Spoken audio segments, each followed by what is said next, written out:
ನೋಡ್ತಿದ್ದೀರಾ speed news Kannada. ನಾನು ಪ್ರಿಯಾ ಸೋಮೇಶ್. ಅಲ್ಲಿರೋರೆಲ್ಲ ಯಾಕೆ ಹೇಳ್ತಿದ್ದಾರೆ, ಏನಾಯ್ತು ಅಂತ ನೋಡೋದಂದ್ರೆ, ಇದು ನಡೆದಿರೋದು ಮೈಸೂರಿನ ಸರಸ್ವತಿಪುರಂನ 7th ಕ್ರಾಸ್ ನಲ್ಲಿರುವಂತಹ ಒಂದು ಮನೆಯಲ್ಲಿ ಒಬ್ಬ ಮಹಿಳೆ ಆತ್ಮಹತ್ಯೆಯನ್ನ ಮಾಡ್ಕೊಂಡಿರುವಂತಹ ಘಟನೆ ಬೆಳಕಿಗೆ ಬಂದಿದೆ.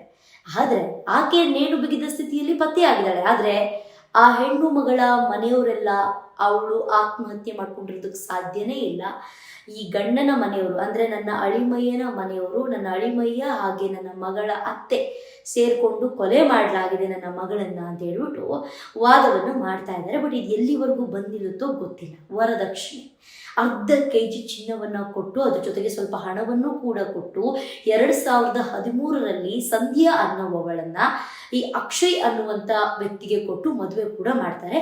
ಆಕೆ ಹುಣಸೂರು ಪುರಸಭೆಯ ಮಾಜಿ ಅಧ್ಯಕ್ಷೆ ಕೂಡ ಆಗಿದ್ದಾರೆ.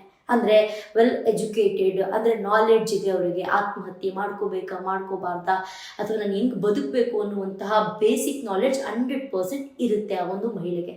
ಈ 2 ಪುಟ್ಟ ಕಂದ ಮಗಳು ಆಕೆಯ ಮಕ್ಕಳು. ಅವ್ರೇನು ಹೇಳ್ತಿದ್ದಾರೆ ಅಂತಂದರೆ, ನನ್ನ ತಾಯಿ ಅಮ್ಮ ಎಲ್ಲಿ ಹೋಗಿದ್ದಾರೆ ನನಗೆ ಗೊತ್ತಿಲ್ಲ, ಅಮ್ಮನ ಜೊತೆ ನಾನು ಹೋಗ್ತೀನಿ, ಅಮ್ಮ ಬರಬೇಕು, ಇಲ್ಲ ಅಂತಂದರೆ ನನ್ನ ಅಮ್ಮ ಎಲ್ಲಿದ್ದಾರೋ ನಾನು ಅಲ್ಲಿಗೆ ಹೋಗ್ತೀನಿ ಅಂತ ಆ ಮಕ್ಕಳು ಗೋಗರಿತಾ ಇದ್ದಾರೆ. ಪಾಪ ಆ ಮಕ್ಕಳಿಗೆ ಗೊತ್ತಿಲ್ಲ ತನ್ನ ತಾಯಿ ಯಾವತ್ತೂ ಕೂಡ ವಾಪಸ್ ಬರೋದಿಲ್ಲ ಅಂತ ಹೇಳ್ಬಿಟ್ಟು ಎಲ್ಲರೂ ಕೂಡ ಕಂಪ್ಲೇಂಟ್ ಮಾಡ್ತಾ ಇದ್ದಾರೆ. ಒಂದಷ್ಟು ಜನ ಸೋಷಿಯಲ್ ಮೀಡಿಯಾದಲ್ಲಿ ಅಂಕಲಿಗೆ ಒಳ್ಳೆ ನಿಮ್ಮ ಸಣ್ಣ ಮಗಳನ್ನ ಕೊಟ್ಟು ಮದುವೆ ಮಾಡಿದ್ದೀರಾ, ಆ ಬಾಂಡ್ಲಿ ಅಂಕಲಿಗೆ ಇದೆಲ್ಲ ಬೇಕಿತ್ತ ಅಂತ ಒಂದಷ್ಟು ಜನ ಕಮೆಂಟ್ ಮೇಲೆ ಕಮೆಂಟ್ ಹಾಕ್ತಾನೆ ಇದ್ದಾರೆ. ಬಟ್ ಅದೇನೇ ಆಗಿರಲಿ, ಅರ್ಧ kg ಚಿನ್ನ, ಒಂದು ಸ್ವಲ್ಪ ಹಣವನ್ನು ಕೊಟ್ಟು ಅದ್ಧೂರಿಯಾಗಿ 2013ರಲ್ಲೇ ಮದುವೆಯನ್ನು ಮಾಡಿದ್ರು. 2 ಮುದ್ದಾದ ಮಕ್ಕಳಿತ್ತು, ನೆಮ್ಮದಿಯಾದ ಜೀವನವನ್ನು ಮಾಡಬಹುದಾಗಿತ್ತು. ಜಗಳ ಮಾಡಿಕೊಂಡು ಈ ರೀತಿಯಾಗಿ ಮಾಡುವಂಥದ್ದು ಅವಶ್ಯಕತೆನೇ ಇರಲಿಲ್ಲ. ಅದ್ರ ಜೊತೆಗೆ ಆ 2 ಮಕ್ಕಳು ಕೂಡ ಸ್ಟೇಟ್ಮೆಂಟನ್ನು ಕೊಟ್ಟಿದ್ದಾರೆ. ಅಮ್ಮನಿಗೆ ಹೊಡಿತಾ ಇದ್ರು ಅಪ್ಪ, ಅಮ್ಮಗೆ ಹೊಡಿತಾ ಇದ್ರು, ಕೂಗ್ತಾ ಇದ್ರು, ಹೊಡೆದು ಬಿಟ್ಟು ಪಕ್ಕದ ಮನೆಗೆ ಹೋಗಿ ಕುತ್ಕೊಳ್ತಾ ಇದ್ರು ಅಪ್ಪ, ಈ ರೀತಿಯಾಗೆಲ್ಲ ಮಾಡಿದ್ದಾರೆ ಅಂತ ಹೇಳ್ಬಿಟ್ಟು ಆ ಮಕ್ಕಳು ಕೂಡ ಸ್ಟೇಟ್ಮೆಂಟನ್ನು ಕೊಟ್ಟಿದ್ದಾರೆ. ಅದೇನೇ ಆಗಿರಲಿ, ಇವತ್ತು 2 ಮಕ್ಕಳು ಕೂಡ ತಬ್ಲಿ ಆಗಿದ್ದಾರೆ. ಅದರಲ್ಲೂ ಹೆಣ್ಮಕ್ಳು ಅಥವಾ ಗಂಡು ಮಕ್ಕಳು ಅಂತ ಏನಿಲ್ಲ, ಯಾವುದೇ ಮಕ್ಕಳಿಗಾಗಿರ್ಬೋದು ತಂದೆಯ ಪ್ರಾಮುಖ್ಯತೆ ಎಷ್ಟಿರುತ್ತೋ ಮಕ್ಕಳಿಗೆ, ಅದೇ ರೀತಿ ತಾಯಿಯ ಪ್ರಾಮುಖ್ಯತೆಯೂ ಕೂಡ ಬಹಳ ಇರುತ್ತೆ. ಆದರೆ ಆ 2 ಮಕ್ಕಳು ಕೂಡ ಇವತ್ತು ಅನಾಥರಾಗಿದ್ದಾರೆ.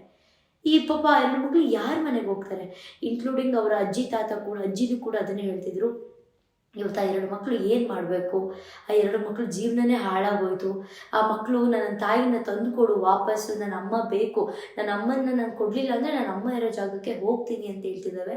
ನಾವೇನು ಮಾಡೋಕ್ಕೆ ಸಾಧ್ಯ ಅಂತ ಕೇಳ್ತಾ ಇದ್ದಾರೆ. ಅದೇನೇ ಆಗಿರಲಿ, ಮೈಸೂರಿನಲ್ಲಿ ಇಂಥ ಒಂದು ಘಟನೆ ನಡೆದಿರೋದು ಸುತ್ತಮುತ್ತಲಿನ ಜನಕ್ಕೆ ಭಯದ ಭೀತಿ ವಾತಾವರಣ ನಿರ್ಮಾಣ ಆಗಿದೆ ಅಂತಲೇ ಹೇಳ್ಬಹುದು. ಇದಾಗುತ್ತೆ ಇವತ್ತಿನ ವಿಶೇಷ. ನೋಡ್ತಾ ಇರಿ ಸ್ಪೀಡ್ ನ್ಯೂಸ್ ಕನ್ನಡ. ಸುದ್ದಿ ನಿಮ್ಮದು, ವೇಗ ನಮ್ಮದು.